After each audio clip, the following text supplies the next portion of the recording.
How's everybody doing today? I am MrMocha and welcome back to another video, A Sip of Mocha. Today we're going to be reacting to top 20 worst Cartoon Network shows. Before we get right into the video real quick, I just want to touch up on something. So I seen a video, right?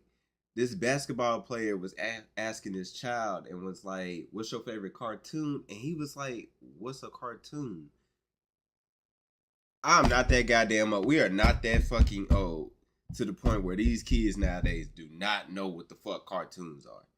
Little bro said YouTube. Bro, these iPad kids, they don't know the nostalgia. I probably said the word wrong, but they don't know nothing about Ed, Edd n Eddy, Chowder, fucking Amazing World of Gumball. That shit literally just came out on Hulu. Like what? Oh my god! If I ever have a child, I'm not. He or she is not becoming no iPad kid because I cannot. But hey, let's get right into the video. If you enjoyed today's video, please leave a like, subscribe, come back for more. We almost to 500 subscribers and shit. I appreciate, the fuck the word I'm looking for. the love. There we go. I'm gonna go with that. Just the beginning? No. I'll just get to the best part. No more! I'm not surprised this is on here. Welcome to Watch Mojo. Oh my god, I remember the show and that shit too. Bottom of the barrel in terms of Cartoon Network programming. Spoiler alert, you'll see a lot of live action garbage on this list, which had no business even being on the channel. I can't believe you. I used to respect you. I wonder what's number 20. Number 20, My Night and Me. Oh yeah, I don't know nothing about this shit. Hey, you saved the princess! Run! The dragon's about to break free! What dragon? I don't see any. Run away! Does it seem wrong for a show set in medieval times to try to be hip and cool with the kids? You bet it does. But that's what we got with My Night and Me. Imported from France, the series focuses on the wacky misadventures of a misfit squire, his dim-witted father, and a tomboy princess. Damn. Catherine, what on earth are you doing? I was thinking a princess can just escape herself, no? Wouldn't that be, like, much simpler? It was decently animated, but the wince-worthy humor and annoying characters got on our nerves quickly. Trying to watch even one episode made us wish we could go back to the real dark ages just to get as far away from this series as possible. Damn, it was that ass? What about the other nights? They're coming around the back way so we can surprise the dragon. Anybody got a map? Hey, I never leave home without it. Here. What the Number 19. what the fuck? Why couldn't he just put it in his hand? Oh yeah! Let's get Mixel! In the mid-2010s, LEGO introduced us to Mixels, one of the company's more unique I brands remember featuring that shit. brick-built monsters from different tribes you could mix and match. Naturally, a cartoon was not too far behind. Some fun, eh? Me no like you. Unlike Cartoon Network's other LEGO-themed programs, Mixels wasn't exactly heavy in story, and the episodes felt more like YouTube shorts. While some look back at the show with fondness, others will agree that it was a little I ain't never heard of this childish shit. to leave a lasting impression. The Mixel show wrapped up in 2016 after only 2 seasons, and the toys disappeared along with it, proving that just because a toy can be made into a show doesn't mean it should. Cupcakes! But to be honest, something's missing. What could be missing from my perfect cupcakes? Your face! Number 18, Chop Socky Chooks. Damn. Sorry, we're I remember that shit. I actually enjoyed that shit. Damn, I actually enjoyed that show. deal is over, and so are you. Nice move, Chooks. 36 viewings of Feathers of Fury had to be good for something. 47. If you never heard of this show, Like, consider bro. yourself lucky. If you have, It's not that bad. the repressed memory. Stop. Chop It's not Socky that Chooks follows bad. A trio of kung fu fighting chickens as they do battle with the insidious Dr. Wasabi inside an enormous shopping mall. Parents hated it because of the violent content. Everyone else hated it because it was just plain bad. What's happened to you, man? You used to be the best, a hero. Truly, you have gone over the hedge. The Edge. Thank you. The bizarre Thank art style you. wasn't winning anyone over. Seriously. How are we supposed to know those were chickens? Plus, the unfortunate I did not know stereotype those turned fucking audiences chickens. away even more. By the time it felt like the show finally found its footing, it was much too late, and not many can look back at this series fondly. The last time we saw each other, we were just kids. So, not a kid. Where you been all my What life? the fuck? sugar? Number 17. George I of the remember Jungle. that bullshit While not too. exactly a pop culture powerhouse, the original 1967 George of the Jungle cartoon was fondly remembered for its snappy. Wasn't that humor. on Boomerang? matter, boy? In the first place, George, he's not a puppy. He's an elephant. Shep, puppy. Big, gray, peanut-loving puppy. Cartoon Network's 2007 reboot cannot boast such a warm reception. Instead, it's a stiffly animated cookie-cutter program where, instead of saving the jungle with hilarious results, George gets into cliched cartoon antics we could be watching on better, more consistent shows. George, there isn't a pot for you. But one of the main characters is the king of the jungle. We cast that already. Oh, gotta let George be in Volcano Pageant. The first season only lasted 2 years, and then it was unexpectedly revived in 2016 with drastic changes to bring it more in line with the original 1960s cartoon. The continuity changes might be But you got head-scratching, Buffer, I but at see. least they tried to restore the franchise's legacy. Alas, it was too little, too late. And what now, George? You can't carry that zebra around forever. Ape, no worry. George have idea to keep zebra safe. Oh, and his voice different too. I did not know that See? shit. George smart like Ape. Number 16, Thundercats Roar. Now this is what the Lord of the Thundercats should be doing. I did see a clip of that. Did you grow up with the Thundercats franchise? Remember how much you loved the high-stakes action and drama the last two incarnations brought to the airwaves? Sorry to say that Like, you won't find it's a lot of shit you just don't touch and reboot, and that was one of them shows. Cause, boy, what the fuck is this any shit? of that in 2020 reboot, Thundercats Roar. Immediately, fans were turned off by the heavily stylized art style. Little did they know that this was just the beginning, as the show itself was littered with over-the-top, obnoxious humor that feels disrespectful to the franchise. Like, bro, that's Protected the rightful heir to the throne of Thundera, Lion-O, chosen by our ancestors to lead us through all hardships. Hello? Yeah, I need someone to lead me through this hardship. It's been compared to the equally infamous Teen Titans Go, which Damn. ironically had a crossover episode with Roar, which parodied the show's critiques. But while Go continued on, Roar only lasted one season before coming to a screeching halt. Almost forgot the magic sword thing. We're doomed. Number 15, Brain Rush. the fuck is Brain Rush? Actor or a product? Actor! Pop quiz. Did anyone ask for a live-action game show on a Cartoon Network? The correct answer is no. But Nah. we still got one anyway with 2009's Brain Rush. Hosted in Knott's Berry Park, the show forces unknown contestants to answer trivia questions while on roller coasters. Tell you what you haven't done. You've never been on this ride and won a lot of money because right now you're a contestant on Brain Rush. Really? Really? Really? Yeah, no way. Yes way. Do you want to play? Oh, yeah? I ain't gonna lie, I bet he he was like, you're a contestant on this and that. Oh, word. My stupid ass. Oh, word. You know what that is? Yeah. You get money. Oh, okay. Yeah, I definitely know what the fuck that is. You said something about money. I got you. A fairly interesting idea for a show, but outside of being on the wrong network, there wasn't any real depth to the show to make it stand out even among CN's other abysmal live-action shows. It only lasted 6 episodes, spanning barely Damn. over a month before having the plug pulled, and our brains could rest easier with it gone. Only Walter, 6 Walter, episodes. Congratulations, level 3. Say yay. Yay! Walter, What let the me do that fuck? again. All your friends are laughing at you right now. Number 14, Squirrel Boy.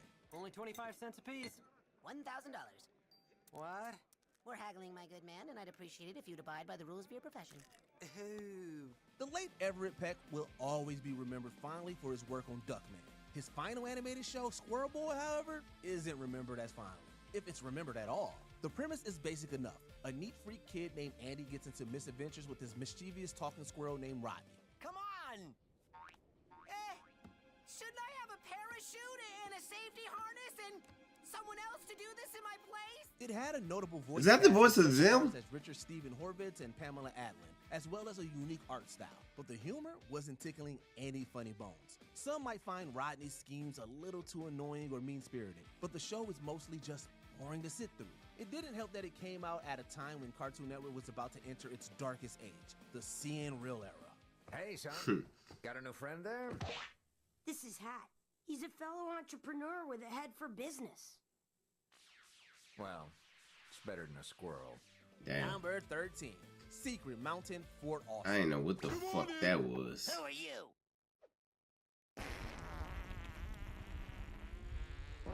I'm your Uncle Grandpa.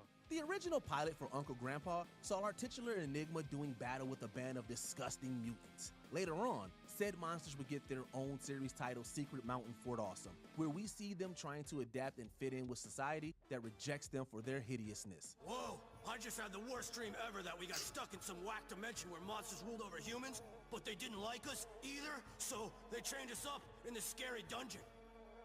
Oh. This actually sounds like a profound and deep show, if it could take itself seriously. Instead, it blends its ugly art style with the usual obnoxious crass humor that makes shows like this a chore to sit through. Unsurprisingly, this show was canceled after 2 seasons, and Uncle Grandpa would I'm finally surprised it get got its its own 2 show. seasons. Whether it was any better is up for debate.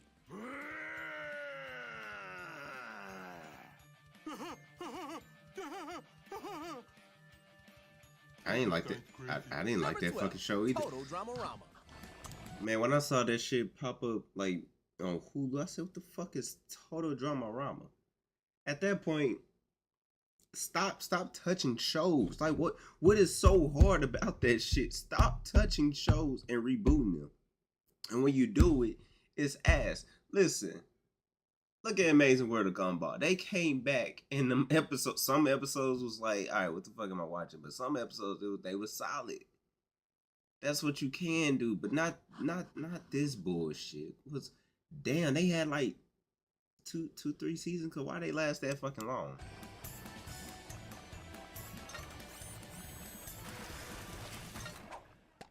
I hate my life so much. Have you ever watched Total Drama and thought to yourself, wow, wouldn't it be funny if they did Muppet Babies but with the campers? Like, what Apparently, the someone fuck? at Fresh TV thought the same thing. Because following the redonkulous race, that's what we got. They're the only 2 left. How long could it take?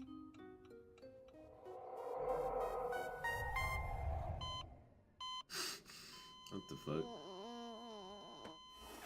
Cody's out! Several of the iconic Total Drama competitors, and Jude from 16, because why not embark on misadventures in a daycare run by Chef Hatchet? Not only was this a poor substitute for an actual season, but the questionable characterizations and more childish writing didn't sit well with longtime fans of the franchise.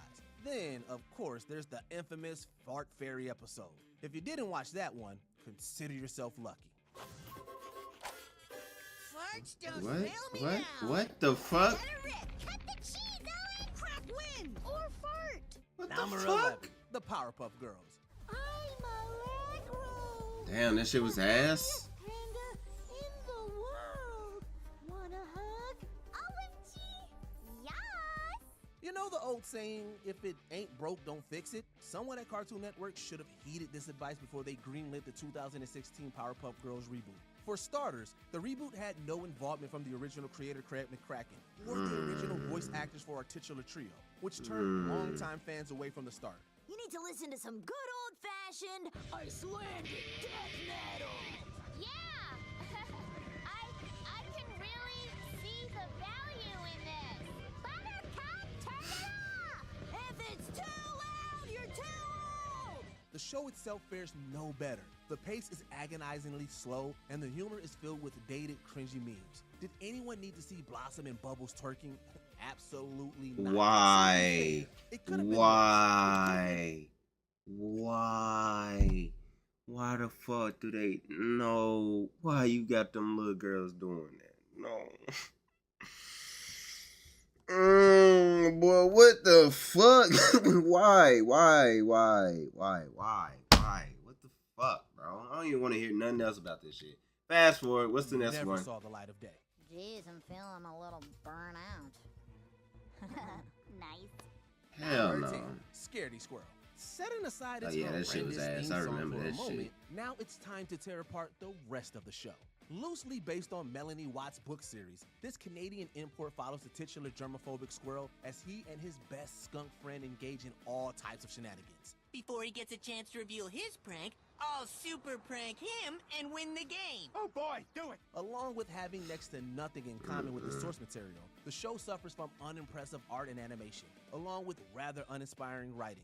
It feels less like an adaptation and more like another SpongeBob ripoff. What's even worse, the voice acting is like torture to the ears, especially Scaredy's. We're not gonna argue with you. Now, if you'll excuse me, I have a display to finish.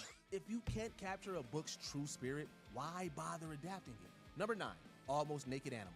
The title alone is enough to repel viewers. Another Canadian import, the show follows a gang of badly shaven animals wearing nothing but undergarments as they run a resort hotel. Gotcha! Hey, Howie. Has it been 3 weeks already? Uh-oh. Their excitable manager, Howie, usually gets his staff involved in some form of hijinks. It's not exactly clear what demographics this series was aiming for, but it's safe to say that it didn't end up appealing to anyone. We did it. We did it. That's happiness. Happiness. I'm not gonna lie. Not only were the I'm not even gonna lie. I kind of like that as a child. I don't know why. And it was something about this dumbass duck right here too that made the show for me. I can't explain what the fuck, because I really don't even know what the fuck this shit is. Unsavory, the premise and episode plots are unbelievably boring with random, fast-paced humor. All I need is an anti-gravity machine powered entirely by tomatoes. There may have been a time when unsightly characters appealed to viewers, but that ship has sailed, and it took these animals' clothes with it.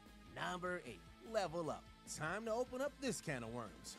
For a short while, Cartoon Network tried its hand at live-action programming, and most of them were pretty bad. This one leads to Sammy's Water Park and Roller Coaster Corn Dog Land. It's awesome! For example, this forgotten disaster follows 4 gamers who do battle with escaped video game monsters, or leaks. That's exactly the kind of in-game, non-reality based punishment I can really get behind. Let's rock this thing, nerds! I really don't know why they kept putting live action shit on horribly there. out of place on a Cartoon Network, this show desperately tries to appeal to the gamer demographic. I just fucking realized that's A-Train. Bro, I just realized that is A-Train from fucking The Boys. Hell no. Nothing about how real gamers act. It's characters being mostly stereotypes played by annoying actors.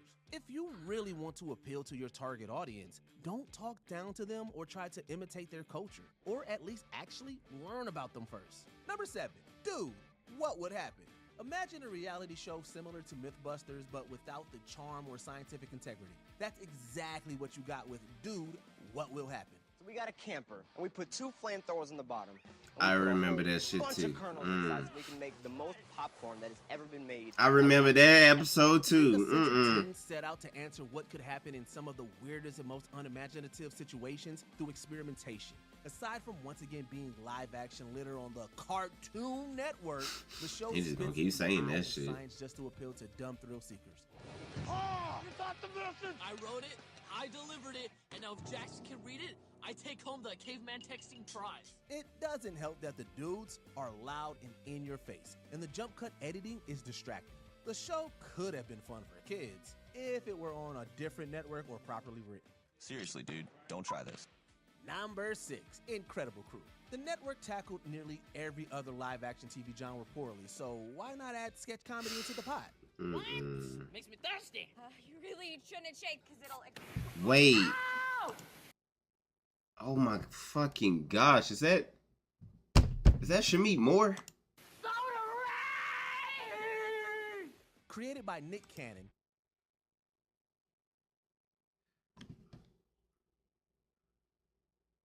What is this called? Incredible Crew? Hold up. Hold up. Hold up. Hold up. Hold up. Hold up, hold up, hold up, hold up, hold up, hold up, hold up, hold up. Shamik. I don't even know how to spell that motherfucking name. Shamik Moore. I'm just gonna do that.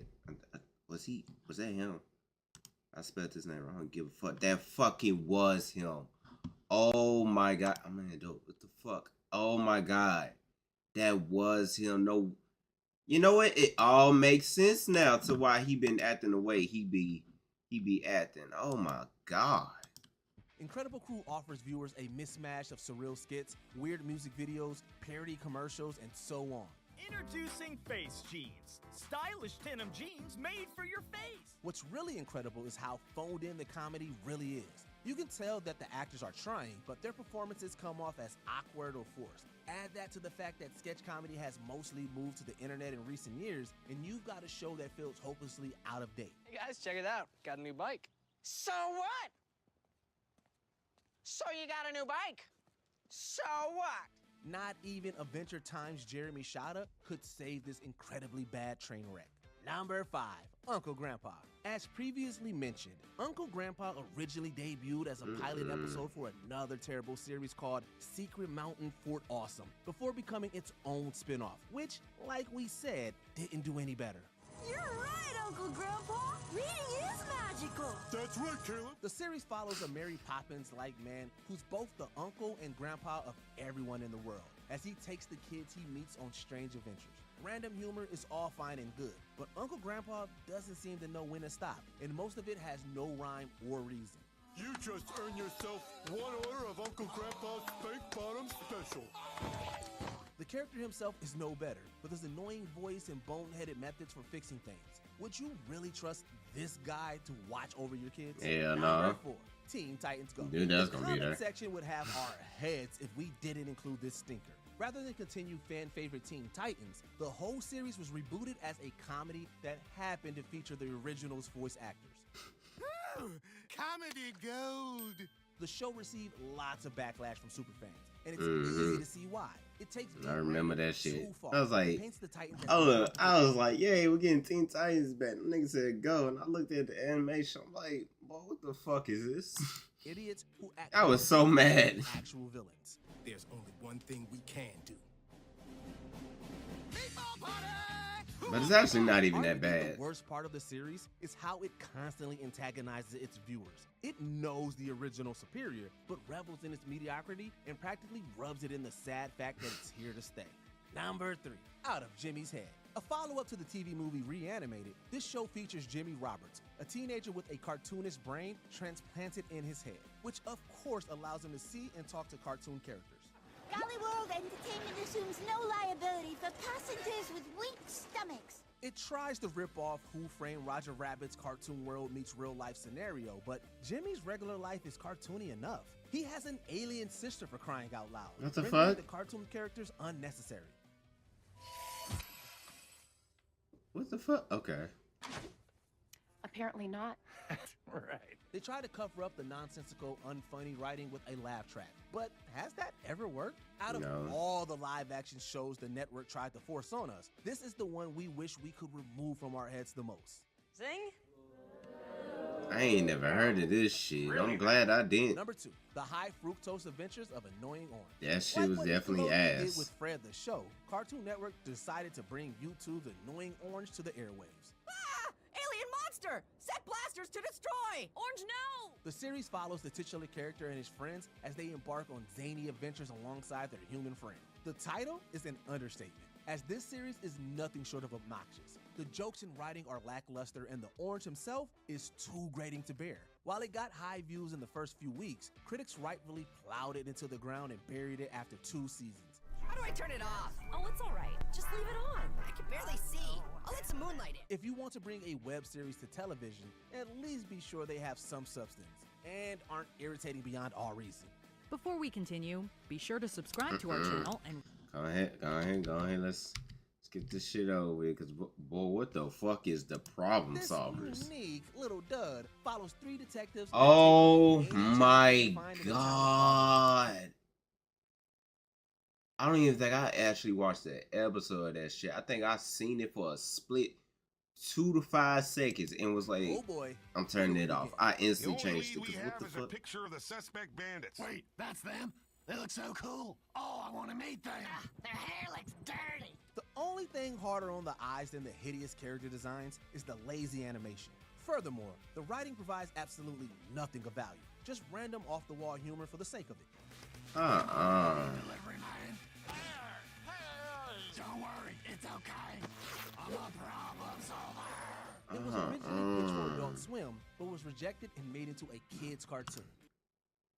Cause they knew it was some bullshit. They knew it was some Canceled after one bullshit. season before the second/final season was released on Netflix. Oh, cheese balls. Another exciting problem solved by the Problem Solvers. The one problem the Problem Solvers couldn't solve was how terrible their series was. Any Cartoon Network stinkers we missed, let us... Half of these shit gave me fucking flashbacks I ain't need to have, or reminders I did not need to be reminded of. God, half of these shits were just ass. Like, especially the live action shit. Like, why are we having live action shows on Cartoon Network? Motherfucker, cartoon. I think the only live action fucking, let's not even say show, movie was the Ben 10 movie. I quite enjoyed that shit as a child. Everything else was just like, why? What? Oh God! If you made it to the end of the video, give me your top 3 worst Cartoon Network shows. Actual Cartoon Network shows, not in that fucking live action shit. The actual cartoon itself. Me, quite frankly, I wouldn't even say Teen Titans Go is the worst show. I'd say that Uncle Grandpa shit, that fucking Problem Solver shit, and that motherfucking I'm trying to think. I can't even think. What else was in this bullshit? Let me see. I'm scheming through this motherfucker. I'm gonna say Powerpuff Girls, because why the fuck you got them little girls twerk? No, that don't make no damn sense. But if you made it to the end of the video, please leave a like, subscribe, come back for more. Oh my God, I'm actually